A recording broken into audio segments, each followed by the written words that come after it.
Welcome to the Value Added Podcast. Today we have a very special guest, one we've mentioned a few times over our episodes. It's our pastor, Fouad Faris. It's good to be with you, Bill. Thanks for joining us. You're welcome. Thanks for asking. Oh, a pleasure to have you. So tell us a little bit, for those who may not know you, if you're introducing yourself for the first time, give you a little background. Well, I often tell people with a name like Fouad, you know I'm not from around here. And oftentimes, by the way I talk, you can tell I did not grow up around here. Fouad's an Arabic name. My family immigrated to America from Israel in 1970. I grew up in the Houston area. That accounts for the accent. And so that was kind of my background. I was almost 10 years old when I came to America. I could barely speak English, just knew a few words. So I had to start at the very basics with everything. And so I grew up there. So that's just a little bit about me. Growing up in Texas, I grew up, for the most part, playing football because it's just a way of life down there. And through that involvement in sports, I got involved in a group called the Fellowship of Christian Athletes. And through that, I came to know Christ, which eventually led me into ministry. So I am married to Karen. We've been married 37 years, and we have a son who will be turning 33 in January. Wow. So if you would, again, you participated in the Fellowship of Christian Athletes, and then you were led to be in ministry. Right. What did that transition look like for you? Well, for me, it started as a college student when I came to Christ my freshman year in college. And I had a pretty wild background. I mean, I just pursued alcohol. I pursued partying. That was kind of my life as a high school student for the first part of college. But through my involvement in sports and FCA, I got around some athletes who were different than I was and figured out over time at a state convention for FCA that I knew a lot about who God was. Growing up in Israel, I always felt like I was a Christian because I wasn't a Jew and I wasn't a Muslim. I went to church. I was baptized as a baby, but I didn't have a relationship with Christ. And so my relationship to Christ began my freshman year. And so I got involved in FCA as a college counselor at camps. And through that process, just attended camps, did conventions, gave me an opportunity to speak at places just simply because I participated on a football team that won a national championship. And so it gave me just a platform to be able to share. And God had begun to do a work in my heart, just kind of leading me toward ministry. I was in school studying medicine. I wanted to, doing pre-med because I wanted to be a doctor. I don't think I knew that about you. Yeah, my parents wanted me to be a doctor. My dad just kind of was thinking of it, not just from the health perspective, but hey, that's a good way to be financially secure. Yeah. I continued to pursue medicine in college, thinking I could become a medical missionary. But my heart was geared more toward sports and coaching, and it was just a natural fit with FCA. And so when I graduated college, I went on staff with FCA right out of college. So ministering with Fellowship of Christian Athletes, what teams have you ministered to? Maybe what some players that you've met, some people watching may recognize? Yeah, so often, when people think of athletics and sports, we immediately go to those who are in the limelight, professional coaches, professional athletes. And I've had the opportunity to do that. But really my primary ministry, when I first started with FCA in the Dallas area, most of my work, I was the junior high boys FCA director for FCA. Okay. So I worked primarily with junior high schools in the greater Dallas area. I worked with about 60 different middle schools and junior highs that had FCA groups on them.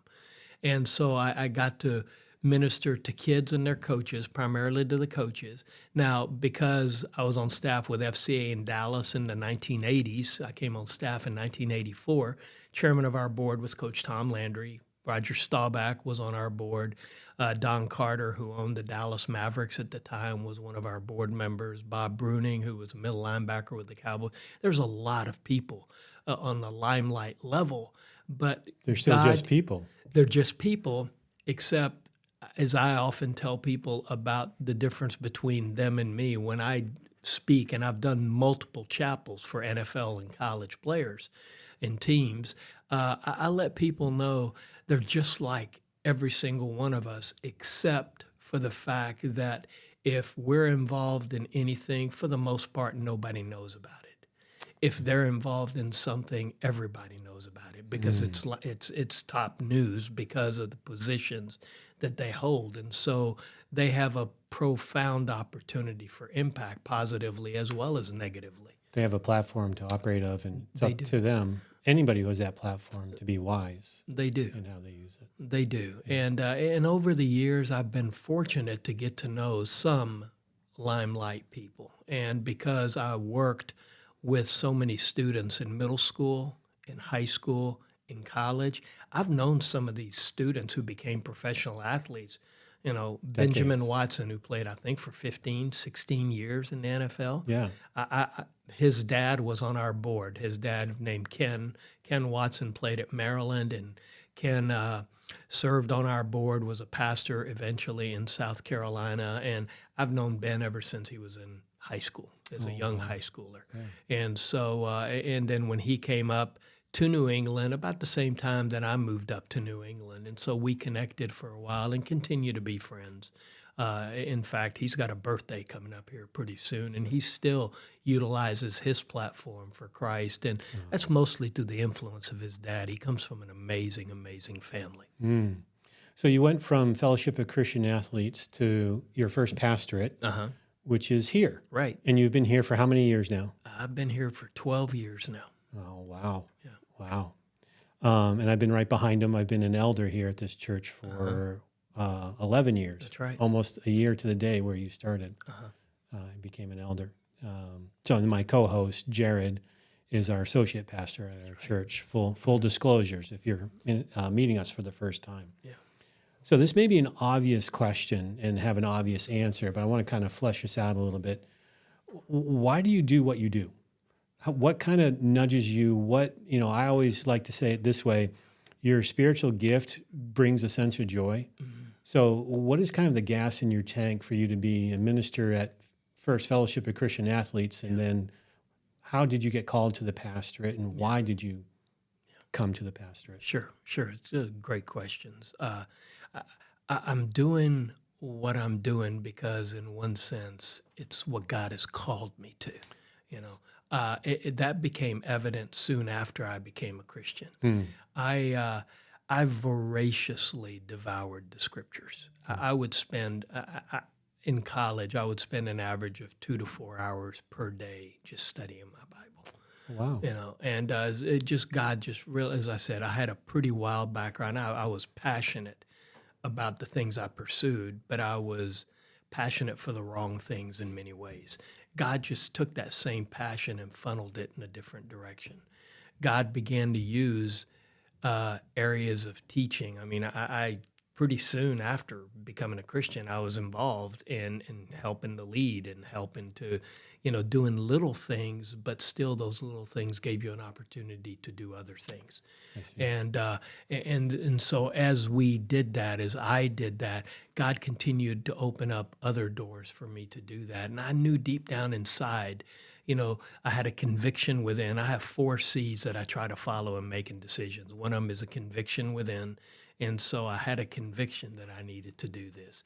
Circumstances about. I don't make a decision based on circumstances, but God often uses circumstances in people's lives to help direct them. Circumstances warranted for that. Thirdly is the counsel of others. And many people were asking me about, have you thought about going on staff with FCA? Have you thought about ministry? And I told them that I had, and that in my mind I had already made the shift that if I continued to pursue medicine, it was going to be because I felt like God was calling me to be a medical missionary someplace.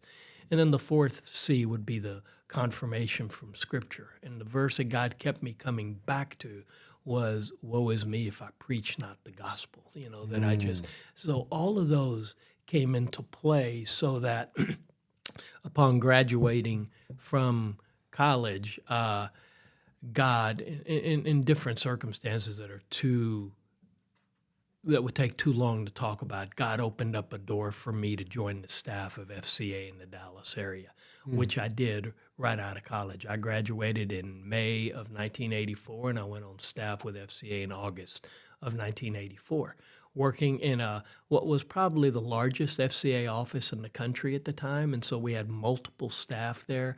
And so I was able to be mentored by older staff. The guy who was the area director had been the college director of FCA, so I already knew Nelson really well Yeah. and was able to work with him. And we were good friends. And just he and his family really ministered and encouraged me. So that whole process is what led me to that. And then eventually coming out of FCA to a pastoral ministry, I had many people over time tell me about my teaching gifts. And I had a close friend who I had discipled as a college student who was a pastor at the time, who called me to let me know, Fouad, I'm just calling to let you know that I believe your gifts are for the church, not the parachurch. And part of that was him trying to call me to his church, which I did not feel called to at the time because we were just starting here in New England. And but over time with that, my wife, Karen, even years earlier, had told me, Fouad, I think you need to go get your doctorate and teach at a college or even seminary level. And so the teaching part of it continued to do that. And eventually, when we understood that God was calling us away from FCA, we were, at least in New England, we were making a decision, do we go back to South Carolina and stay with FCA? Do we go back to Texas or Louisiana where our parents, my mom was, and where Karen's parents are, and they're all getting older. And both Karen and I sensed that God wanted us to stay in New England. And so, and through that process, through a board member with FCA whose sister was here at Jaffrey Bible, who was a part of the search team, and the church administrator, Rachel Strait, her brother Steve, was on our board. Yeah. And through that connection, Steve connected Rachel and the search team with me, and that's how the process started of me coming here to Jaffrey Bible. So it sounds like the people's confirmation, so to speak, of your teaching gift to the ministry, did that come before you sense a calling to leave parachurch to come to church? Or was it kind of simultaneously? It was, I utilized my teaching gifts in FCA. I help mentor, disciple coaches, students. That's kind of one of the great joys of life is just seeing people you have mentored who are doing things that you just shake your head and you're going, I could never do that. But Lord, thank you for the role you allow me to play. I love being the audience for people in that regard. Yeah. And so God was doing that work all along, and maybe I was probably the last to come to it. I had board members who later would tell me, from first meeting you and hearing you and seeing you work and appreciating what you were doing and sensing he's a pastor. He's a pastor in this role. He's pastoring in his role within FCA, but that's his heart. And so eventually I actually made the move to not only have that as my heart, but also have it as where God was calling me and using me. The 4 C's you mentioned, what are those again? Conviction within, circumstances about, counsel of others, and then confirmation of Scripture.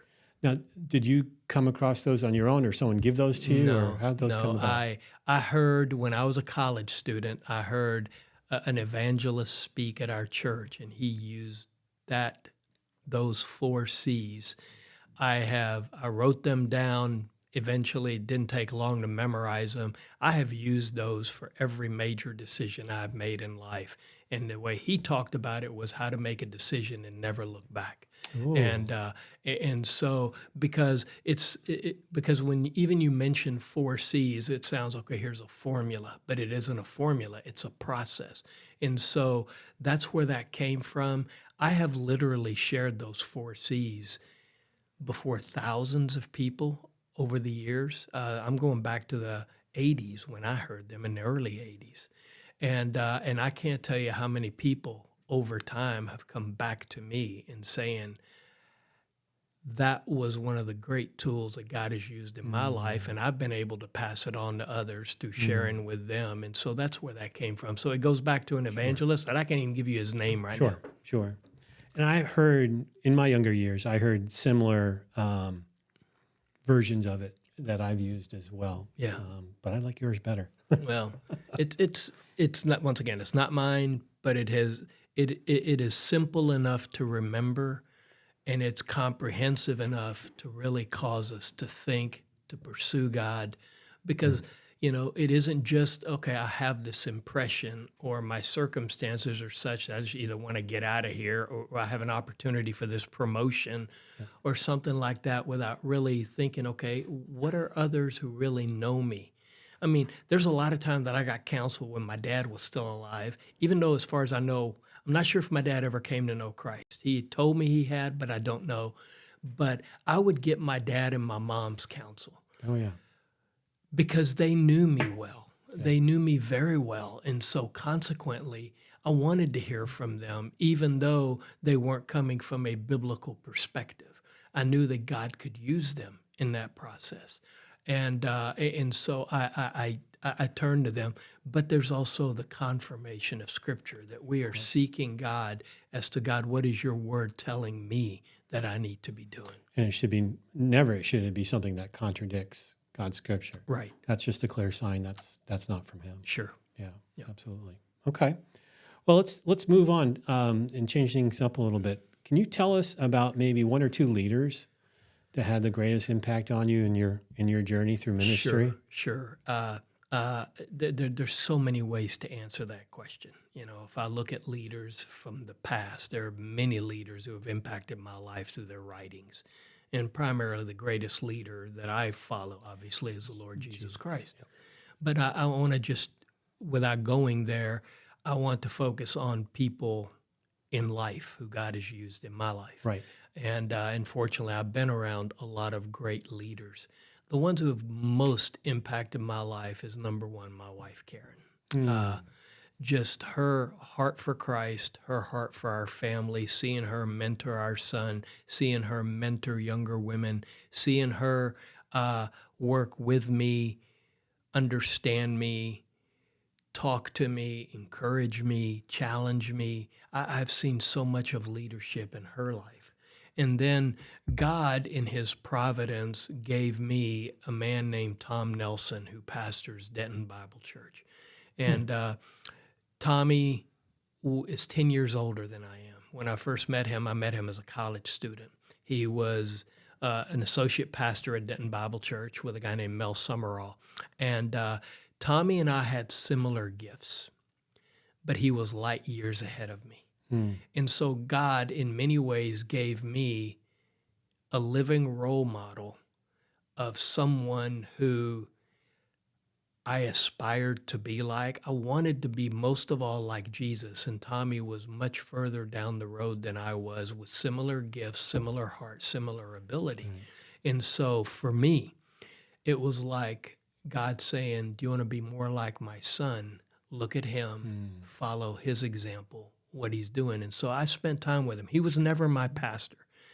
His Denton Bible is an hour from where I went to college.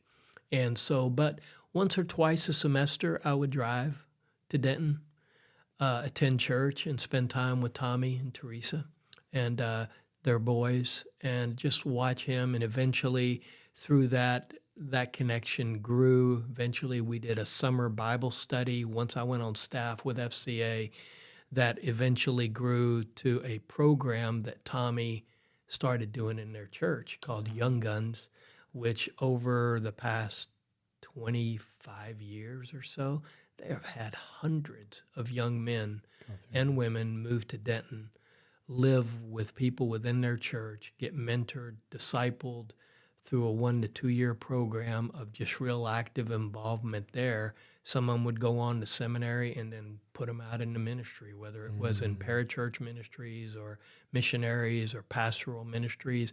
And just Tommy, in his involvement in the lives of people and in my own life, was a living role model for me. That's awesome. That's awesome. So the frequency that you would meet and talk with Tommy, sound like a couple times and more frequent the more you got engaged with. Right. Eventually, we got to where we were doing during the summer, we did a weekly Bible study where he would drive down, we would meet. Eventually, we did an early morning Bible study on a Friday morning at a man's home in a town called Louisville. It was about 25, 30 minutes from Denton, and 25 to 30 guys would, meet there at 6 in the morning, go from 6 till 7, spending time just walking through the Bible with Tommy, and he would teach us and we would interact. And so much of that is things that I started doing in my ministry. And so when I went on staff with FCA in South Carolina back in 1990, I started meeting with a student, who I told him, I said, why don't you meet me at Shoney's? Because he asked me if I would disciple him. He was the president of FCA, had just gotten married. Yeah. And he asked me if I would disciple him, and I said I would. Would you meet me at Shoney's at 6 in the morning? And he goes, excuse me? And I said, could you meet me at Shoney's in Greenville at 6 in the morning? He's like, that's like 35 minutes away. And I said, yeah, and it's about an hour away for me. I said, but on Monday mornings at 6 a.m., you have nothing going on. You will never have an excuse that you have something happening at 6 a.m. So I met with him every Monday. Yeah. And so that started a process where we added a second guy, a third guy, leader from Furman University. So I had Clemson, Furman, and then Wofford. And then they would meet with me at 6 a.m. When Shoney's shut down. We started meeting at McDonald's. I have students who have told me, I have never, ever seen you eat anything other than pancakes at McDonald's from that season, because I would meet with them at 6 a.m. On Monday mornings, and they worked their schedule so that they would be there at 6 a.m. on Monday mornings. And much of that goes back to what I saw happening with Tommy. Yeah. You've often talked about here at church about where are your people, looking for people 10 years your junior and looking to people 10 years your senior who you can be modeled by.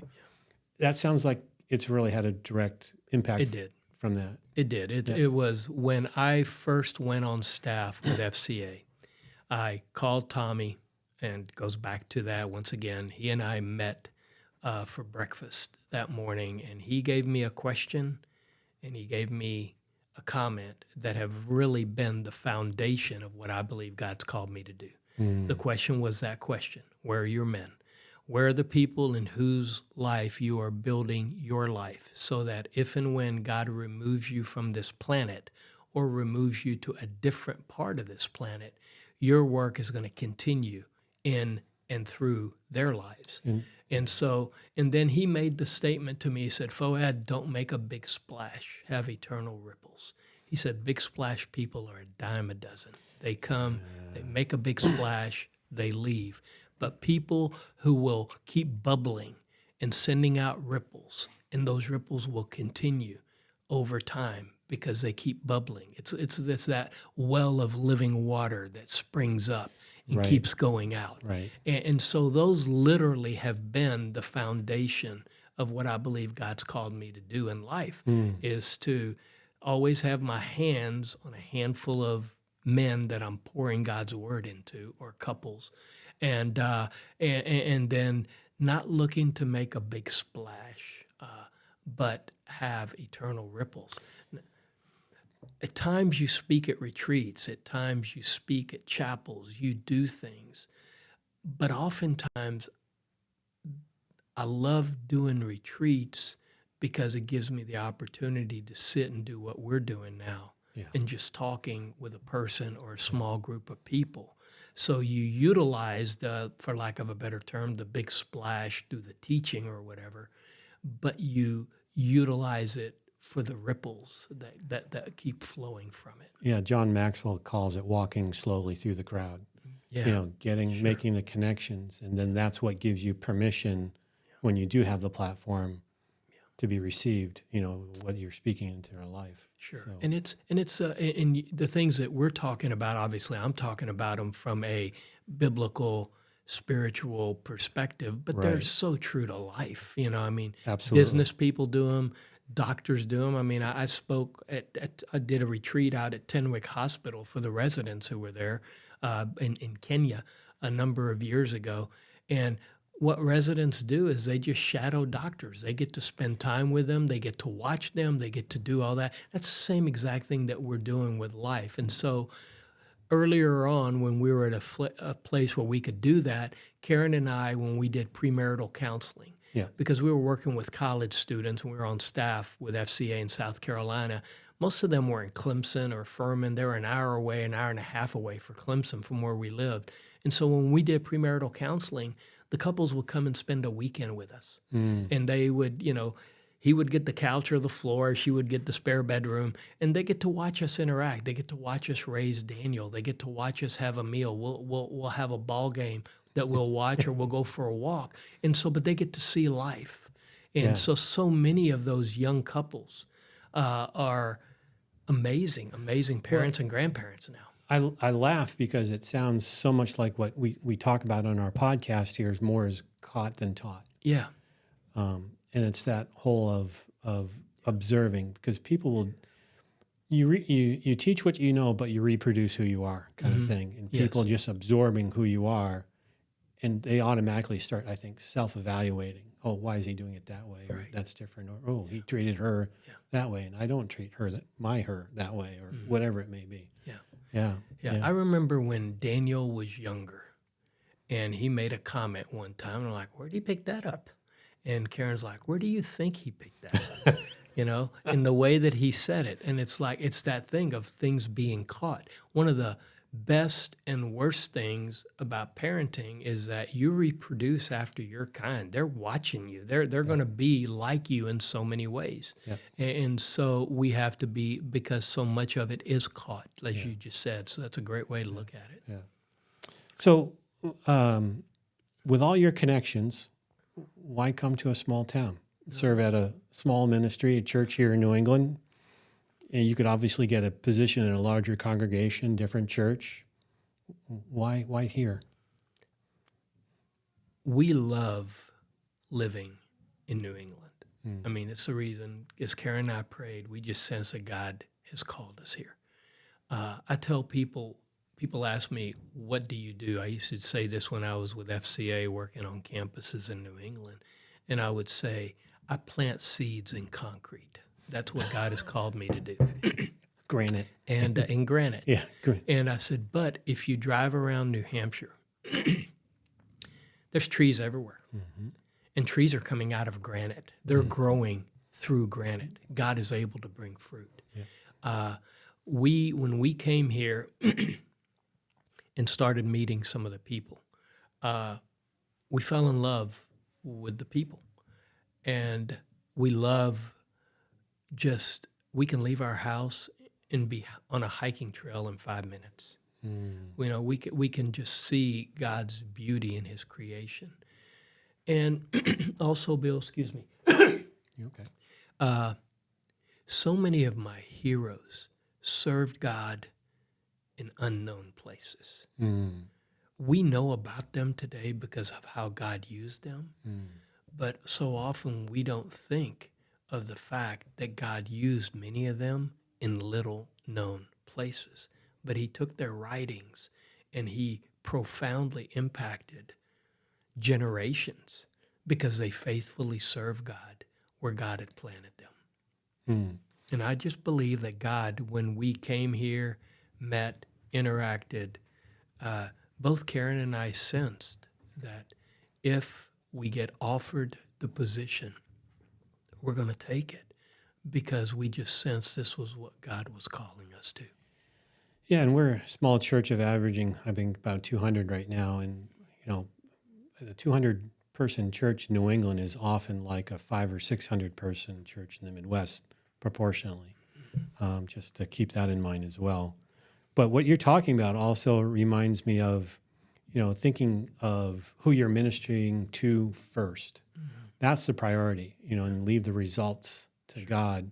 I heard someone say it this way: rather than reaching for the clouds, get into the weeds, right? And that's what really ministry should be all about anyway. No, that's good. That's good. It just hearing you say that, it makes me think of, Jesus poured his life primarily into 12 people. And he replicated to 70 and then so on. Yeah. But it was them who accomplished most of the stuff after he was gone because of how he trained them. We don't often think of, Jesus had a very profound ministry, obviously because he was the God-man, but his focus was on 12 people. And primarily he had a 3 inner group.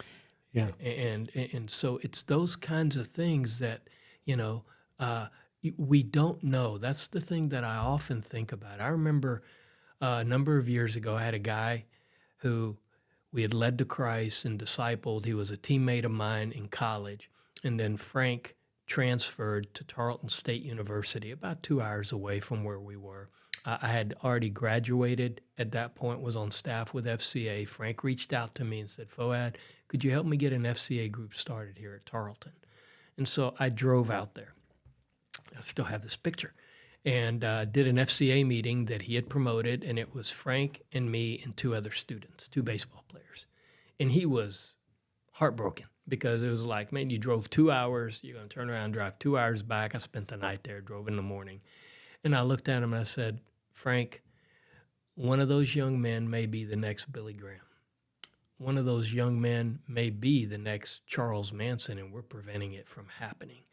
We don't know what God is going to do with the lives of the people that we impact, positively or negatively. And so you just faithfully serve and you leave the results in his hands. And so that's how I look at it.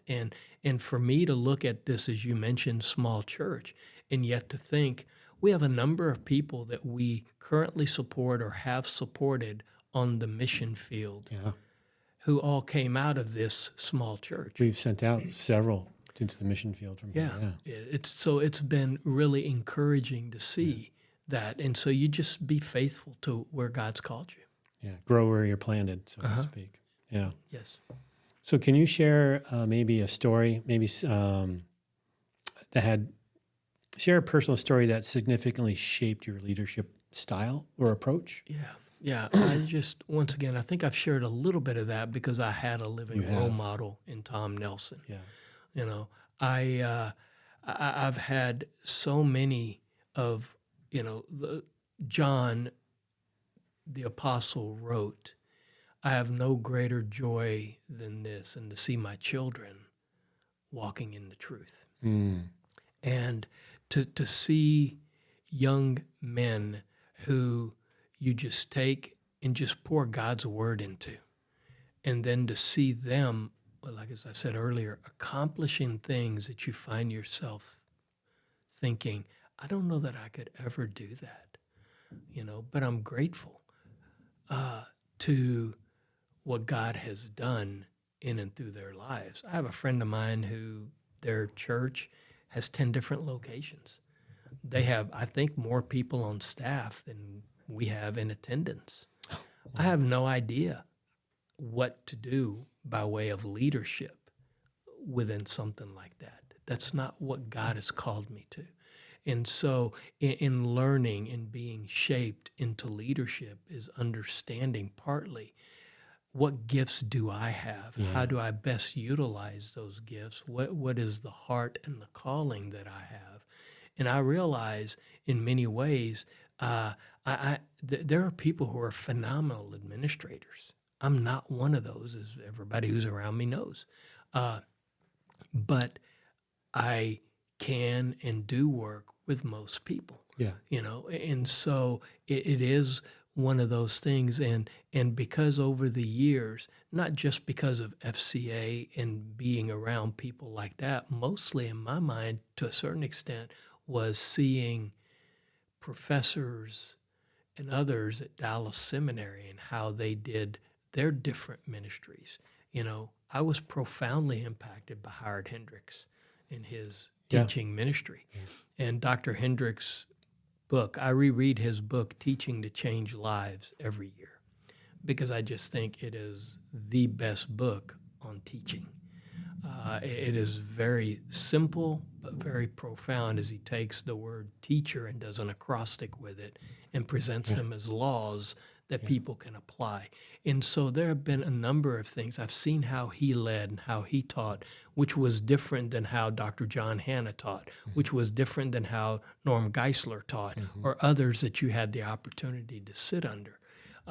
And so you learn, you glean, you see people with whom you really resonate because you see similar heart and a similar gift. You see people who, boy, Lord, I would love to be able to do some of what he's doing. Yeah. And so one of the people who greatly impacted my life was Dr. Francis Schaeffer through his writings. But I have to reread his writings because he writes at a level that is a little bit deeper than I'm used to thinking, at least from a terminology perspective.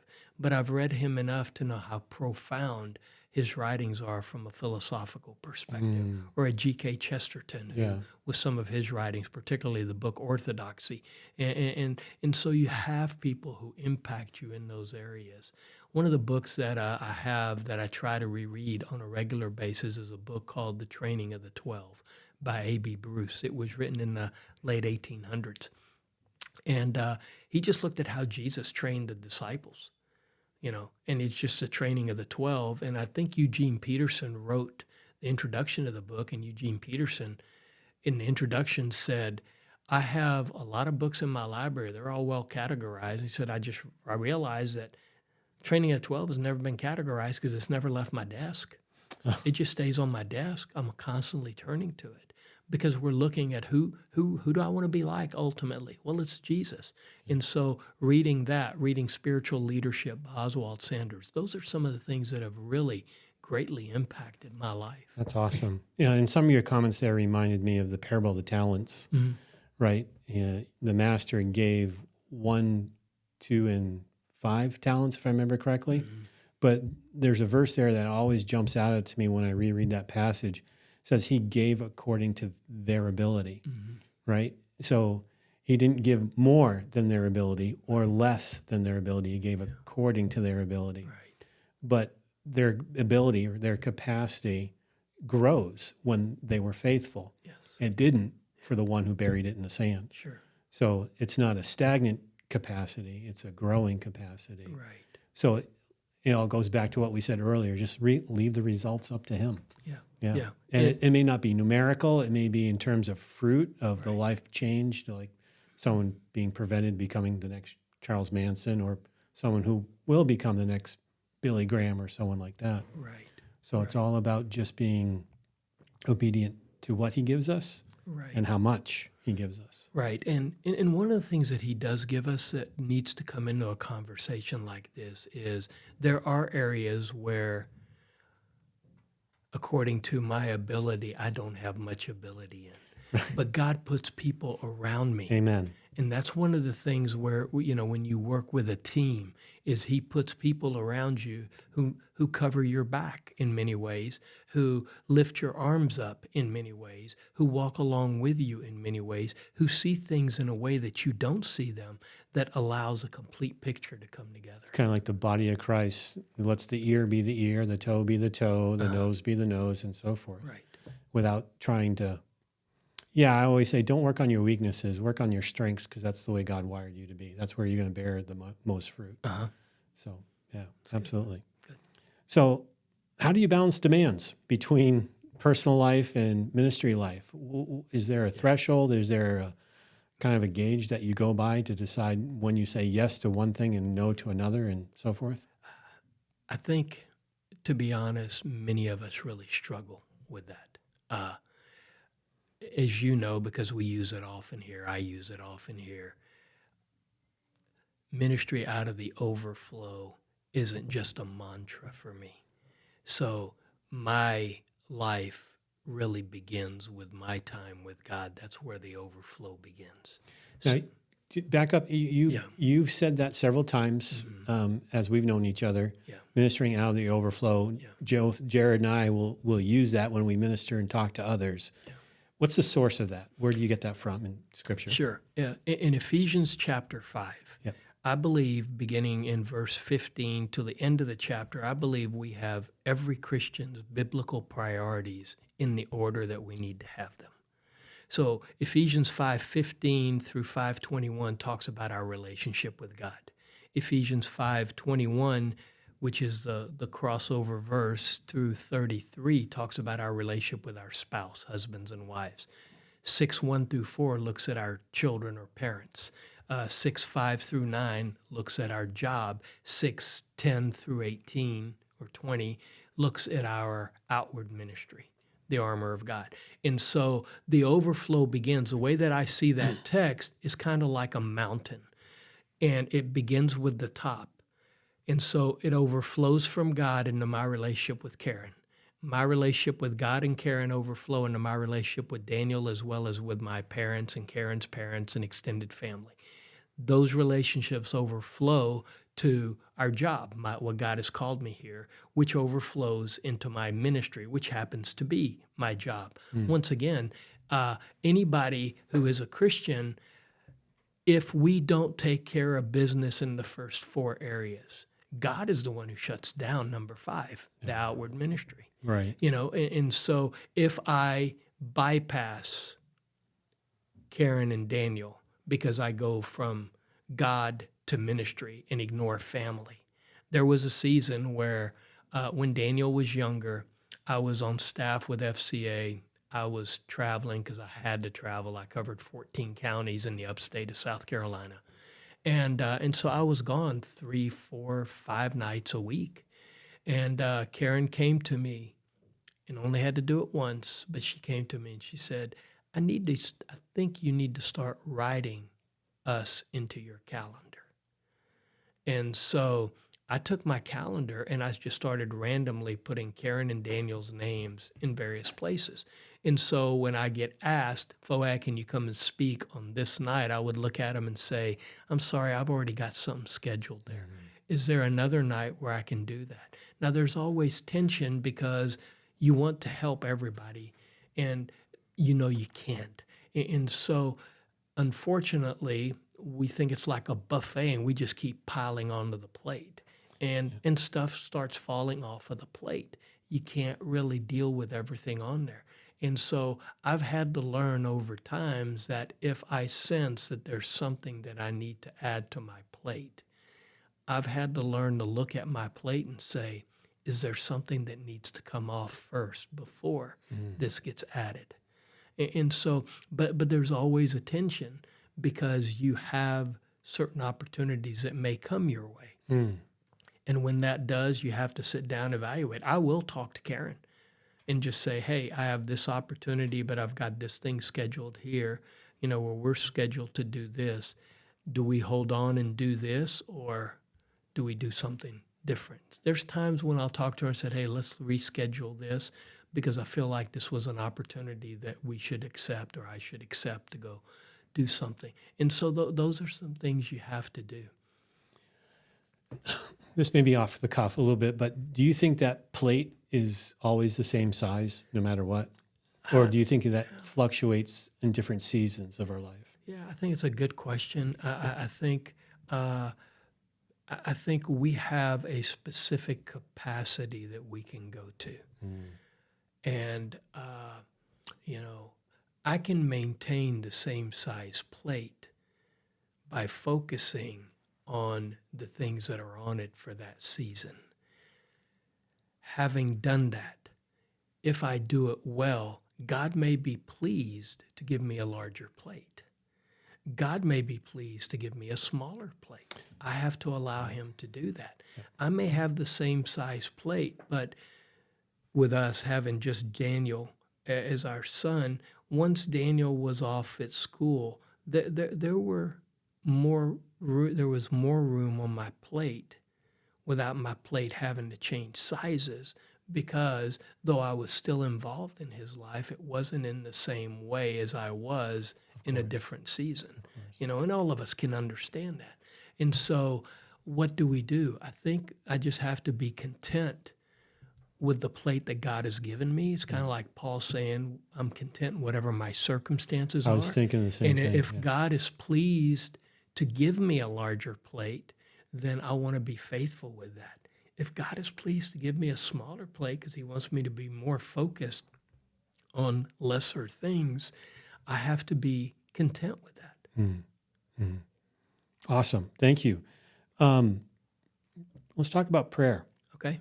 What is the value of prayer to you in ministry? Kind of maybe an obvious answer, but personally, how has that really impacted you personally, your relationship and Sure. your ministries? Sure. I think it's really important in a situation like that to really define what we mean by prayer. Because oftentimes when we think prayer, we're thinking ask. We're thinking, True. God, here's what I want, here's what I need, here's the situation I'm dealing with, and I'm not negating any of that. But ultimately, prayer is communion. It's communion with God. And so communion is a two-way road. Yes. And so prayer takes place as I read my Bible because God is speaking to me. Prayer takes place for me more often than not is in a daily journal. I write out my prayers. I pray for specific people. I pray for specific couples. I pray for people who are dealing with cancer. Oftentimes I will put, Lord, I pray for those who are dealing with cancer. More often than not, I am listing 18 to 20 names in my journal, of people that I'm praying for who are dealing with various forms of cancer. Lord, I pray for the couples who are involved at Jaffrey Bible. I pray for the marriages. But there's a handful that I pray for by name on pretty much a daily basis. And so prayer is ultimately getting time with God. And so that does interact with everything because ultimately I want to be pleasing to him. I have not arrived. I am in process. I read of people like, Martin Luther.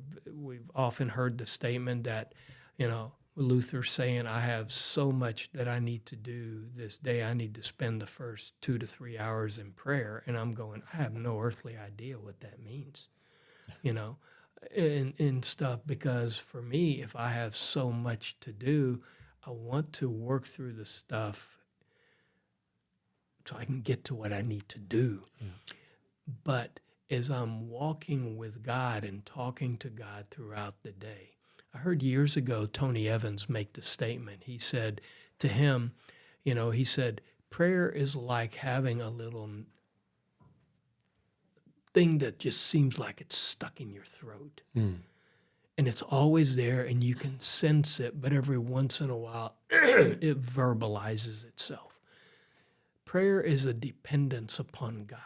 It is me communing with him, doing what I believe he's called me to do. Every once in a while, it articulates itself, but that dependence is there.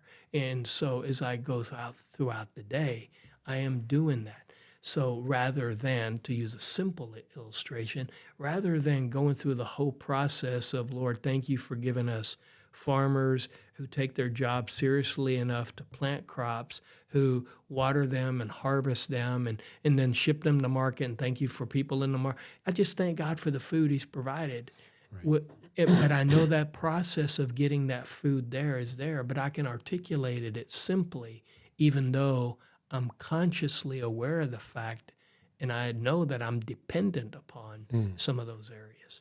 So as you're going about your day, you're giving due consideration to him and having this back and forth conversation, as well as being open to listening to him through the word in the morning as you do your regular quiet times. Does that sound correct? That does sound correct. I mean, there are times throughout the day where I'll have somebody will come to my mind out of the blue. And I'm like, okay, Lord. And I just, I don't know why they just came to my mind, so I'll lift them up before you.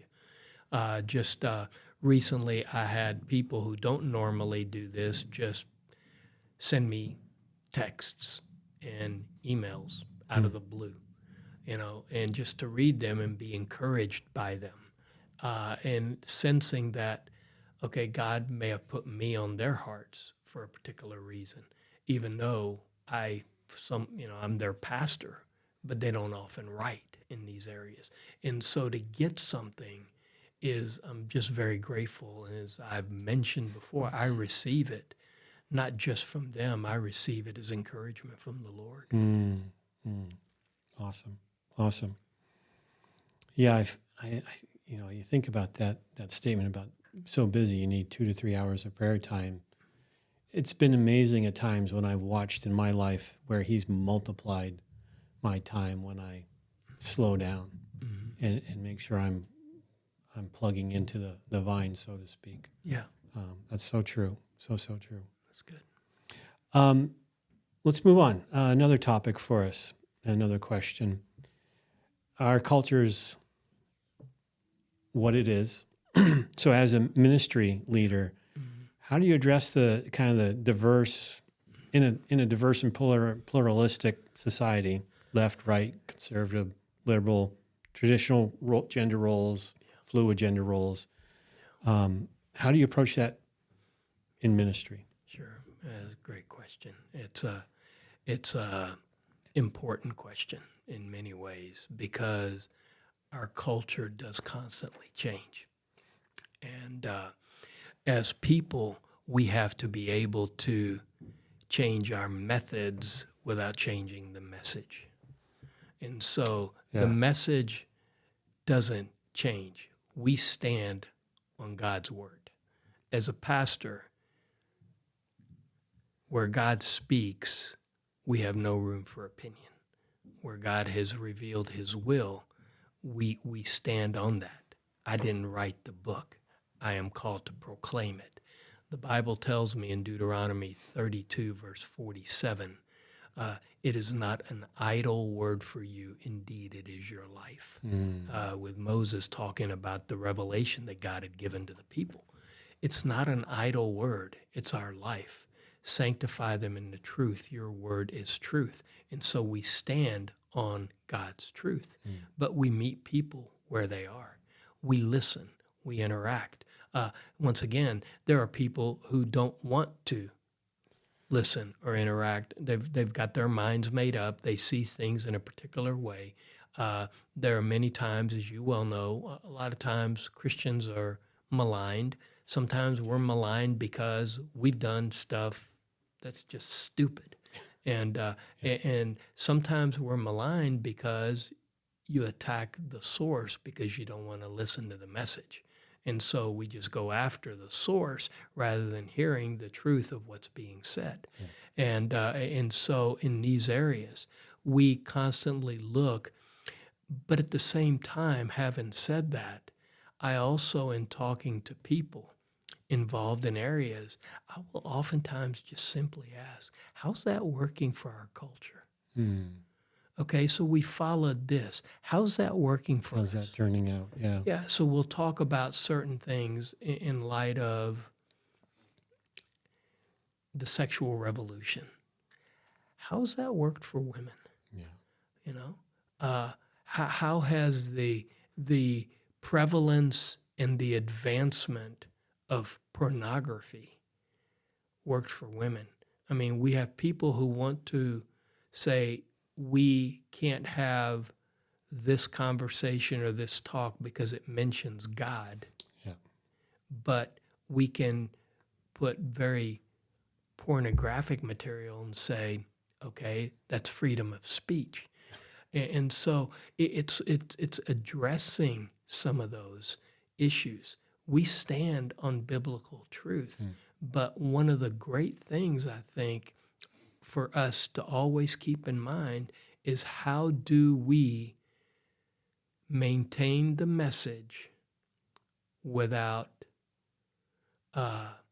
maintain the message, but alter the method in which we are presenting that message, Right. so that the message is heard. It's clear. Yeah. That's a great call out. So, Thank you for that one. We're got a couple of questions left. We're going to move through them just for time's sake. But okay. If you're willing, share one of the most difficult lessons you've learned through ministry and just growing as a leader. Yeah. I think for all of us, we all know that we're in process. Yeah. You know, let him who thinks he stand take heed lest he fall. And so that is one of those scenarios that you always have to keep in mind. You know, I remember years and years ago reading about an athlete who had received an award who the night after or the night of receiving the award got arrested for soliciting a prostitute. It's one of those things that you always have to keep in mind. And so that's a lesson, and it's not necessarily a bad lesson. It's a really good lesson. It's hard, but it's good. Right. That all of us are in process. Right. The harder one that ties into that for me is I really want to help people. And there are people that I just haven't been able to help. There are, I have family members that my personality and their personality just don't connect well. I have Christians who our personalities don't connect well. I have Christians that I have very little in common with, except that we have a really good friendship because our bond is Christ. And so we can work through those things. But, wanting to help, to work with couples, to work with, to have done premarital counseling, and to, as far as I know, I'm trying to think if I've had any couples that have actually gone through a divorce as a result, of premarital counseling. And I think I may have had one. But helping walk through stuff and then seeing them at a tough place, those are really difficult. It's really difficult when you have people who you greatly admire and look up to, who don't finish well. And so most of my heroes are dead because they finished well.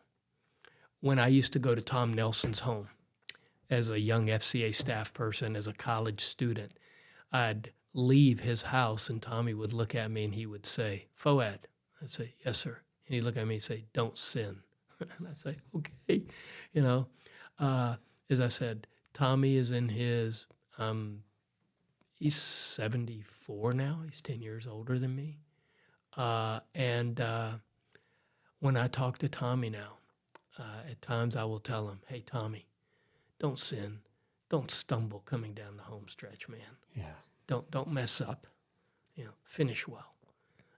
That's my dream. My dream is to finish well.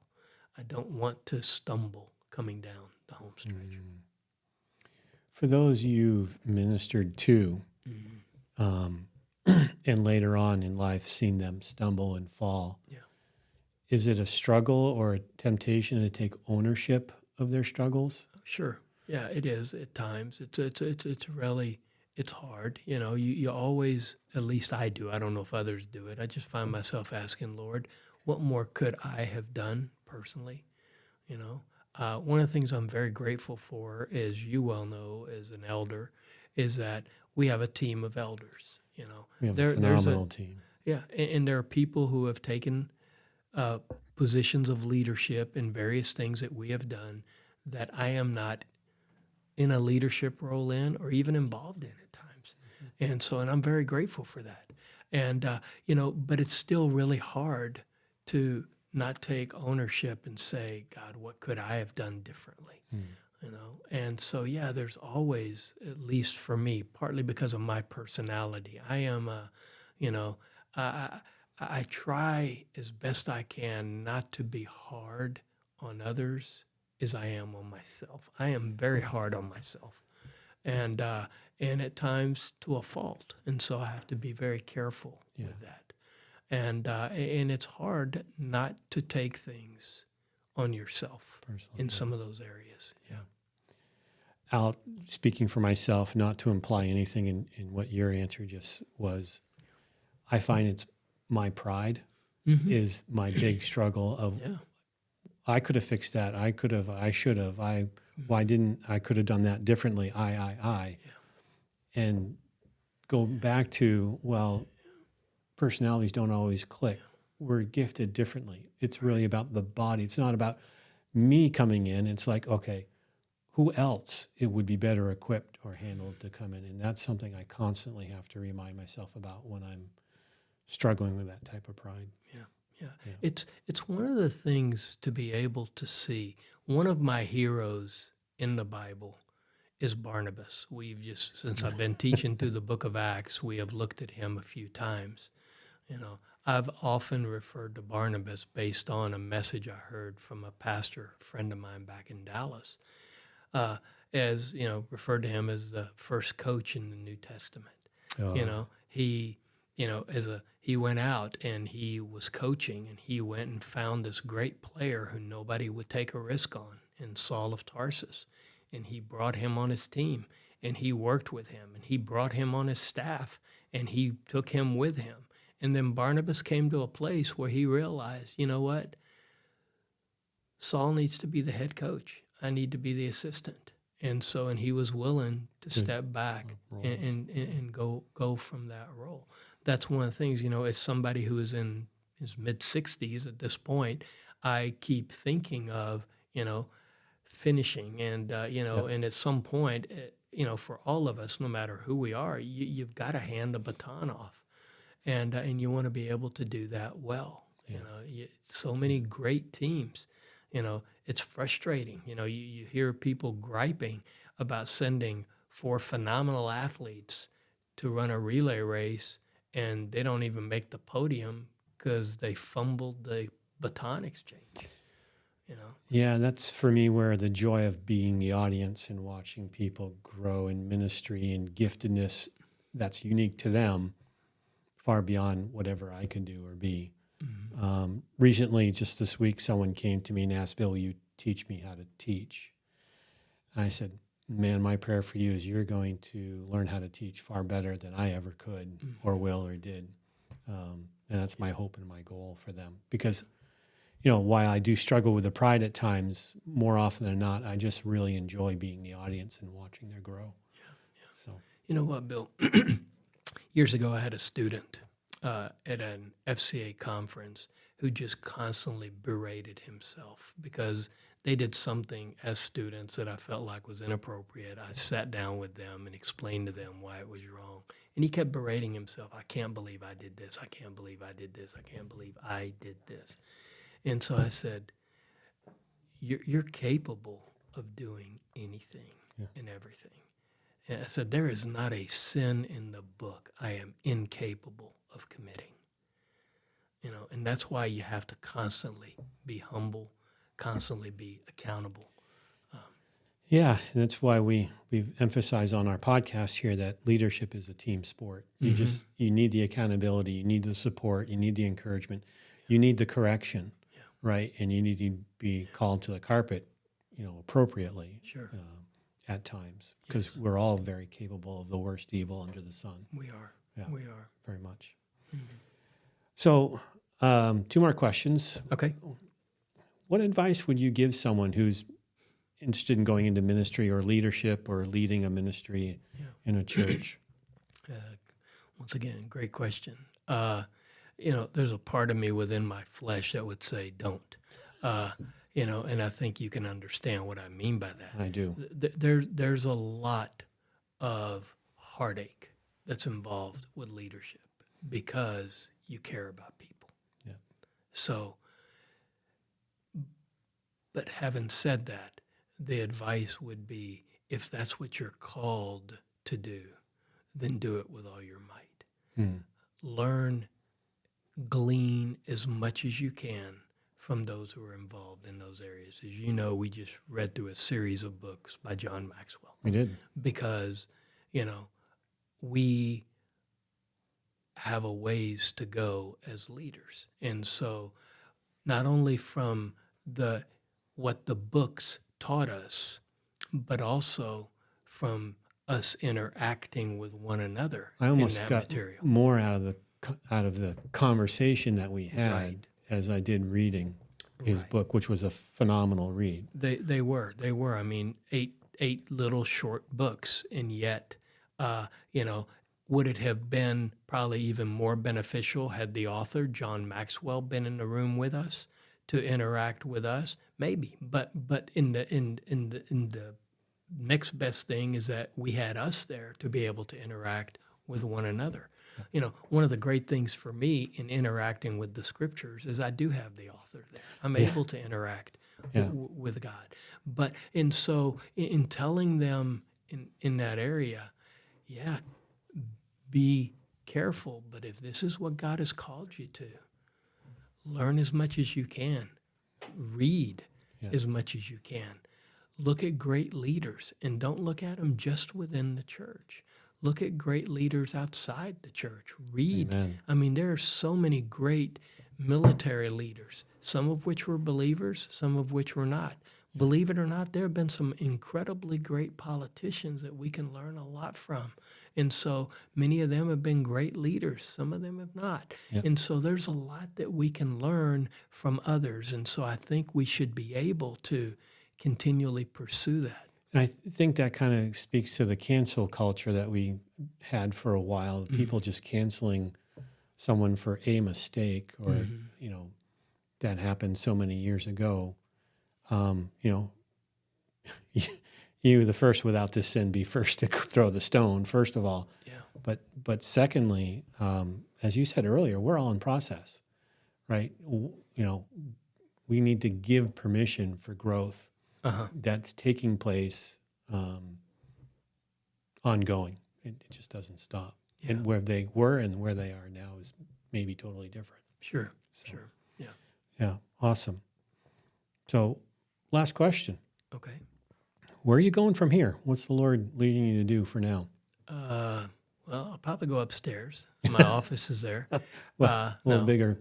Yeah, I know. You know, right now, I just want to continue to do what God's called me here.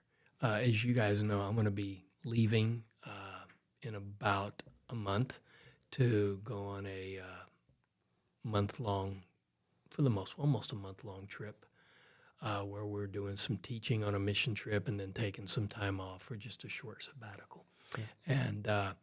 And then I will continue to do what I believe God's called me to do here.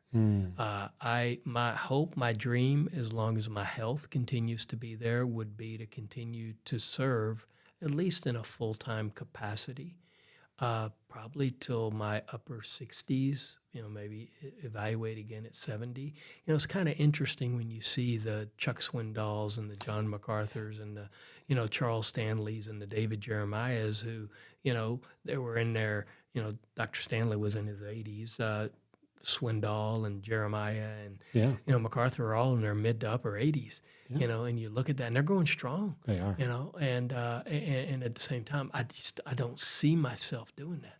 I see myself if I'm still alive then being involved in service. I just don't see myself in that particular role that I currently have. Right. You know, whether God has something else for me. I mean, part of my dream is to eventually get to the place where Karen and I, in our retirement, would do some traveling. And yet, you know, the traveling I want to do is to be able to go and spend time with different missionaries that we know, but hopefully not need anybody to support us. Hopefully our retirement fund will be able to support us so that we can go there and serve others and be able to do some travel.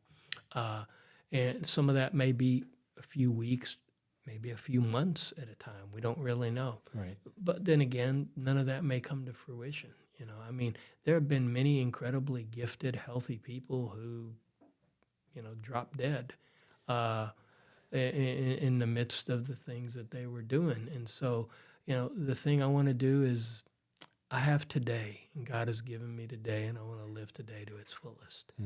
And so hopefully if I can do that, and should God be pleased to give me tomorrow, I'll do the same thing again, you know, and just keep plugging away at that perspective. But from a long-term perspective, that's kind of where I think I am at this point. Karen and I will take time to discuss that as we go on. Oftentimes I've heard this man pray, Lord, thank you for another day that we didn't deserve. Yeah, never promised. And never promised. Yeah. So true. So true. And that's just the approach I think we all should have towards, living for him. We never know when the last day is, and we don't know when he may return as well. That's right. And that's hard to consistently, nonstop, just keep in the forefront of all that we do. But that's the challenge we're called to. Mm-hmm. Yeah. So, well, thank you very much for taking the time. I know you're just upstairs and we're in our studios here in the basement of our church, but we really appreciate you coming down and talking with us today. Well, thank you for asking. I appreciate it. Great discussion. I appreciate that. Thank you. All right. Well, you have a great rest of your day. Thank you. You All too. right.